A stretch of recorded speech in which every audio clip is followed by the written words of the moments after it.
Hey guys, Engineer Wannabe here, and today we're going to be taking a look at the Rado Golden Horse.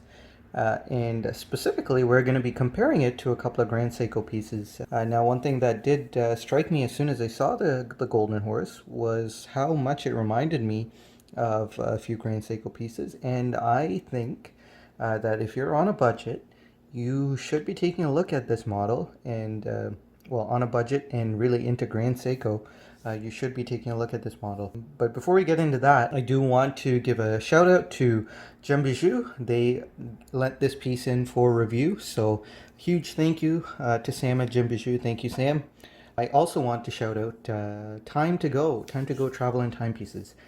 We have been working together at Bijou's YouTube channel, so if you guys want to go take a look at that too, that would be greatly appreciated. But other than that, I'm all done. Let's get into this. We have a really nice fume dial, but before we get into that, this is a 36.5 millimeter diameter. It is 45 millimeters lug to lug. It is 11 millimeters thick, and its lug width is 19 millimeters. Now, if we take a look at the Grand Seiko, this one is 37 millimeters in diameter, so about half a millimeter more. It is 44 millimeters lug to lug, and it is about 1 millimeter thicker than the Rado Golden Horse. Keep thinking I'm going to call it the Captain Cook, but it is the Golden Horse, so apologies in advance if I call it the Captain Cook. Anyway, 12 millimeters thick. So an interesting thing to note is that this has a manual wind movement, so it doesn't have to deal with a rotor, while the Golden Horse has a rotor. It is also very slim. Okay, so let's take a look at this dial here.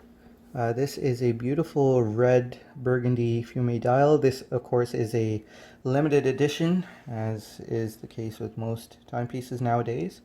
Limited edition Golden Horse, limited to 1957 pieces.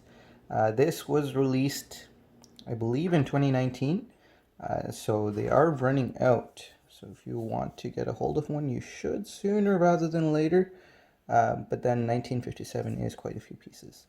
It retails in Canada for 2,200 Canadian dollars. So here we have the Grand Seiko. It has a very crisp, clean, beautiful ivory off-white cream dial. Very nice. It is not a limited edition, but it is a limited production piece. And there was a time where this was really hard to come by. It's one of the more popular pieces, but now I think you should be able to get one in at your local AD. In Canada, this retails for 5,400 Canadian dollars. Of course, this is at the time of this recording, being October 2020. So let's go ahead and take a look at these hands here. This was the first thing that reminded me of the Grand Seiko hands, or well, the hands were the first thing that reminded me of Grand Seiko and the Golden Horse. As you can see, they have very similar sharp Dauphine hands. They have a similar partition in the middle, and the counterbalance is very similar as well. Now, it's not saying a lot because they are kind of generic hands, but they are very similar. Now, the Grand Seiko is all high polished all around, while the Golden Horse has a vertical brushing here at the mid case of this watch. So a bit more visual interest overall on the case finishing. Now, the top of this watch does not look very much like this Grand Seiko, but it did remind me of a 44GS. Now, this is a modern 44GS case here, but a vintage 44GS would be similar in size to this. This is quite a bit bigger, actually. and the similarities are pretty close. It has that tetrahedron, polyhedron kind of shape to the lugs. Not exactly, but I'm sure you can see what I mean. They're kind of close.